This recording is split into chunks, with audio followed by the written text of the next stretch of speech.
안녕하세요, 이준영입니다. 이번 영상에서는 상품 관리 애플리케이션의 데이터베이스를 연동하기 위해 필요한 배경 지식으로 데이터베이스를 사용하는 웹 애플리케이션이 어떤 모습을 가지고 있는지 간단히 알아보고 도커를 이용해서 데이터베이스를 간단히 다뤄보겠습니다. 데이터베이스를 다뤄보기 전에 먼저 웹 애플리케이션이 데이터베이스 같은 저장소를 사용해야 하는 이유에 대해 알아보겠습니다. 만약 데이터베이스를 사용하지 않고 앞서 했던 것처럼 리스트에 데이터를 담아두고 서비스하면 어떤 문제가 있을까요? 가장 먼저 생각해 볼 수 있는 건 데이터의 휘발성 문제입니다. 즉, 애플리케이션이 종료되면 데이터가 날아가 버린다는 거죠. 지금 우리가 하는 것처럼 학습을 하고 테스트를 해보는 거라면 몰라도 실제 서비스에서 데이터가 애플리케이션이 종료된다고 날아가면 안 되겠죠. 따라서 날아가지 않고 안정적으로 저장할 수 있는 수단이 필요합니다.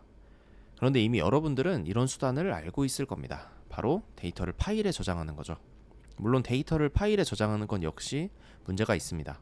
바로 애플리케이션 간에 데이터가 공유되지 않는다는 문제죠. 이 부분에 대해선 뒤에 나오는 그림에서 좀 더 설명하겠습니다. 우리가 서비스를 하다 보면 많은 양의 트래픽을 처리하거나 애플리케이션이 배포되는 도중에 서비스가 중단되지 않도록 만들기 위해서 애플리케이션을 여러 개 띄워서 서비스하는 경우가 있습니다. 바로 무중단으로 서비스를 하고 배포를 하는 거죠. 그렇게 됐을 때 만약 파일 형태로 데이터를 저장한다면 그림처럼 각각의 애플리케이션에 따로 이렇게 데이터가 저장되는 형태가 될 겁니다. 문제는 이렇게 되면 요청을 받는 애플리케이션이 달라질 때마다 데이터가 존재할 수도 있고 존재하지 않을 수도 있게 되는 거죠. 서로 다른 데이터를 가지고 있으니까요. 이런 문제를 막기 위해서는 공통된 데이터 저장소가 필요합니다. 바로 이런 식으로 데이터베이스라는 주체를 만들고 여기에 공유되는 데이터를 만들어 두는 겁니다. 이렇게 하면 앞서 이야기한 두 가지 문제를 해결할 수 있습니다. 데이터는 휘발되지 않으면서도 애플리케이션 간에 같은 데이터를 바라보니까 데이터 역시 공유되는 상태가 되는 거죠. 이외에도 데이터베이스는 오랜 기간 개발되어 오면서 데이터를 저장하고 다루는 데 필요한 여러 가지 기술들이 적용되어 있습니다. 성능도 파일에 저장하는 것보다 훨씬 빠릅니다.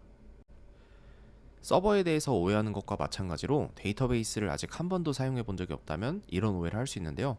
바로 데이터베이스가 마치 물리적으로 데이터베이스라고 명명할 수 있는 장비가 있는 거 아닌가라는 생각을 할 수 있습니다. 사실 데이터베이스는 그냥 우리가 실행시키는 애플리케이션처럼 운영체제에 의해 관리되는 프로그램, 즉 프로세스에 불과합니다. 따라서 여러분들의 PC에도 그냥 설치해서 사용할 수 있습니다. 여러분들의 PC에 설치해서 사용을 하면 이렇게 왼쪽처럼 되는 거고요. 여러분들이 만약에 별도의 서버에 데이터베이스만 설치해서 운영을 할 경우에 이런 그림이 되는 겁니다. 실무에서 개발할 때는 이 양쪽 다 활용을 동시에 하게 되는데요. 이에 대해선 이어서 바로 보겠습니다. 앞서 이야기한 내용을 그림으로 표현해보면 이렇게 되는데요. 개발자의 PC에 설치된 데이터베이스를 활용하면서 테스트하고 개발을 진행을 하고 개발이 완료됐다면 웹 애플리케이션을 서비스하는 서버에 배포를 합니다. 그리고 이 서버는 여기 별도의 데이터베이스에 설치된 이 데이터베이스를 사용을 하면서 간혹 개발하다가 실제 서비스에 들어가 있는 데이터를 활용하고 싶은 상황이 생기거든요. 그럼 그렇게 됐을 때는 개발자의 PC에 있는 이 웹 애플리케이션에서 서버에 별도로 설치되어 있는 데이터베이스에 접근해서 개발을 하기도 합니다. 이렇게 개발을 하는 상황은 여러분들이 이렇게 별도의 서버에 데이터베이스와 웹 애플리케이션을 배포해봐야 아는데요. 지금 이 강의하고 도서에서는 배포에 대해서 다루고 있지는 않습니다. 만약에 서비스를 배포하는 방법이 알고 싶으시다면 여기 제가 기존에 강의를 만들어 둔 게 있으니까 이 강의를 참고해 보시면 좋을 것 같습니다. 그럼 이제 우리가 데이터베이스를 사용해서 실습을 해봐야 되는데 크게 두 가지 방법으로 실습을 진행할 수 있습니다. 첫 번째 방법은 데이터베이스를 이렇게 직접 설치를 하는 겁니다. 이 방법은 마치 여러분들이 하나의 프로그램을 설치하는 것처럼 설치 과정을 거치면 되는데요. 이렇게 설치하는 방법도 가능은 하지만 조금 번거롭습니다. 그리고 이렇게 데이터베이스를 설치하고 나면 이 데이터베이스가 가지고 있는 데이터들을 한 번에 날려버리는 게 어려워요. 여러분들이 테스트를 해볼 때는 처음 상태 그대로 돌아가서 다시 테스트를 해보는 게 중요한 상황이 있는데요. 그렇게 해야만 여러분들이 의도치 않게 바꾼 설정이나 여러가지 건드린 데이터들이 반영되지 않은 초기 상태로 돌아가서 원래대로 실습을 할 수 있기 때문입니다. 그리고 또 다른 방법은 바로 여기 오른쪽에 있는 것처럼 도커라는 걸 설치하고 그 도커 안에서 데이터베이스를 실행시켜서 실습을 하는 방법이 있습니다. 우리는 이 두 번째 방법을 사용하려고 하는데요. 이렇게 하는 이유는 앞서 이야기했던 그런 초기 설정으로 돌아가는 문제를 쉽게 해결해 줄 수 있습니다. 왜냐하면 이렇게 도커 안에 데이터베이스를 설치해서 실행을 하면 저 도커가 떠 있는 저 프로세스 자체만 날려버리면 데이터베이스를 초기 상태 그대로 다시 돌리기 쉽기 때문입니다. 이 도커라는 건 자세히 이야기하진 않겠지만 여러분들이 백엔드 개발자가 되기 위해서 반드시 익혀야 하는 기술 중에 하나입니다. 그래서 따로 학습을 해보시면 좋을 것 같고요. 우리는 간단하게 도커를 활용해서 데이터베이스를 사용하는 방법 그 자체에 대해서만 배울 겁니다. 그럼 도커를 설치하고 간단히 데이터베이스를 다루는 실습을 해볼게요. 도커를 사용하기 위해서 우리는 도커 데스크톱이라는 걸 설치를 해야 하는데요. 도커 데스크톱을 설치하면 그 안에 도커가 들어있습니다. 이 도커 데스크톱은 도커를 UI를 통해서 쉽게 사용할 수 있게 도와주고요. 그래서 지금 바로 설치를 해볼 건데 이렇게 구글에 도커 데스크톱이라고 입력을 하시면 여기에 가장 첫 번째 검색 결과로 나온 게 도커 데스크톱 다운로드를 할 수 있는 페이지로 연결됩니다. 여기서 다운로드 포 윈도우즈, 저는 윈도우즈라서 윈도우즈로 다운로드를 받을 거고요. 여러분들은 여러분들의 OS에 맞는 걸 받아주시면 되겠습니다. 다운로드를 받아서 실행을 시키면 이런 식으로 설치 페이지가 나오고요. 이렇게 두 가지 다 체크를 해서 OK를 눌러주시면 됩니다. 그리고 다음으로 이렇게 설치가 진행이 되는데 설치하는 건 딱히 건드릴 게 없고요. 여러분들이 설치를 각각 진행해 보시면 됩니다. 설치가 완료됐으면 아마 재시작을 하라고 나왔을 수도 있는데요. 재시작을 하시고 다시 부팅을 하면 이런 창이 나올 겁니다. 여기서 이 약관에 대한 동의 문구인데 당연히 accept를 눌러야 사용을 할 수 있겠죠. 그리고 예전에는 이런 게 안 떴던 것 같은데 이렇게 어떤 설정을 사용할 건지도 나오는데 그냥 추천되는 설정, recommended 설정을 해주시기 바랍니다. 다음으로 이런 창이 나오는데요. 이 도커 데스크톱에 회원가입을 해가지고 그 회원 가입되어 있는 곳에서 설정 정보 같은 거를 저장해놨다가 받을 수도 있는데 지금 우리는 그냥 로그인하지 않고 그냥 진행을 하는 걸 하겠습니다. 여기서 뭐 간단하게 선택할 수 있는 게 있는데 여러분들은 딱히 선택할 필요 없이 그냥 스킵 서베이라고 해주시면 됩니다. 이렇게 도커 데스크톱이 설치가 완료가 되고 실행도 된 거고요. 왼쪽 아래에 엔진 러닝이라고 나와 있으면 도커 데스크톱이 정상적으로 설치가 됐고 도커도 정상적으로 실행 중인 상태가 된 겁니다. 자, 다음으로 MySQL을 도커로 실행을 시켜야 되는데요. 우리가 데이터베이스의 한 종류인 MySQL을 사용을 하는 거고 MySQL을 도커를 통해 실행시키기 위해서는 커맨드, 즉 실행에서 cmd를 입력해서 이런 명령어를 입력해 주시면 됩니다. docker run name some-sql, mysql 이거는 이 도커 컨테이너의 이름을 지정을 하는 거고요. 도커 컨테이너가 뭔지는 잠시 후에 그림으로 볼 수 있을 겁니다. 그리고 포트를 연결을 해주는 건데 3306번 포트를 연결을 하고 있는 겁니다. 왜냐하면 이 MySQL이 3306 포트를 사용하거든요. 그리고 MySQL의 루트 비밀번호는 한 bit으로 지정을 했습니다. 그리고 다시 D 하고서 MySQL의 버전을 명시하고 있는데 어떤 도커 이미지를 사용할 건지를 지정을 해주는 겁니다. 이 이미지라는 것도 나왔는데 조금 전에 이야기한 컨테이너랑 뭐가 다른지는 잠시 후에 설명하겠습니다. 그리고 뒤에 이 캐릭터 셋이라는 거랑 콜레이션이라는 걸 지정해주고 있는데 UTF-8이라는 거를 여러분들이 보고 추측을 할 수도 있겠지만 캐릭터 셋, 즉 콘텐츠의 그 어떤 인코딩 방식을 뭘 사용할 건지를 지정을 하는 겁니다. 자, 이렇게 입력을 하고서 엔터를 입력하면 도커 이미지를 다운로드를 먼저 받습니다. 도커 이미지가 다운로드가 되고 다운로드 받은 도커 이미지를 실행을 시켜서 도커 컨테이너로 만드는 거예요. 이미지랑 컨테이너에 대해서는 여러분들이 도커에 대해서 자세히 공부하다 보면은 나오겠지만 도커 이미지는 도커 컨테이너라는 실행 가능한 형태의 도커 프로세스를 만들기 위해 필요한 파일인 거고요. 이 이미지를 실행시켜서 컨테이너가 만들어지는 겁니다. 그러면 이 컨테이너는 그때부터는 실제로 실행이 되면서 우리가 데이터베이스처럼 사용을 할 수 있는 겁니다. 자, 여기까지 됐으면은 실행이 된 거고요. 방화벽 같은 거 허용하라는 게 나올 수도 있는데 여러분들이 실행을 시켜준 거니까 방화벽은 허용해 주시면 되겠습니다. 자, 다음으로 다시 이 도커 데스크톱 UI로 와서 여기에서 이 컨테이너스라는 탭에서 지금 우리가 실행시킨 some-mysql이라는 이 도커 컨테이너가 보이죠? 여기서 이 세 개 되어 있는 메뉴를 누르신 다음에 여기서 오픈인 터미널이라고 눌러보시기 바랍니다. 그럼 이런 식으로 이 도커 컨테이너 안에 가상의 운영체제가 실행이 되고 있는 거거든요.